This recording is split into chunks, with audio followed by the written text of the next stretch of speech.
When I think of Abrahamic faith, I think of slaughterings and burnings and mutilations, all in the name of God.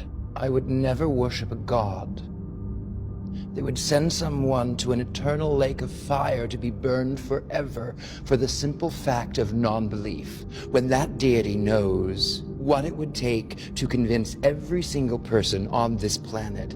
That is cruel, it is inhumane, it is not kind, it is not generous, and that is not a God worthy of worship.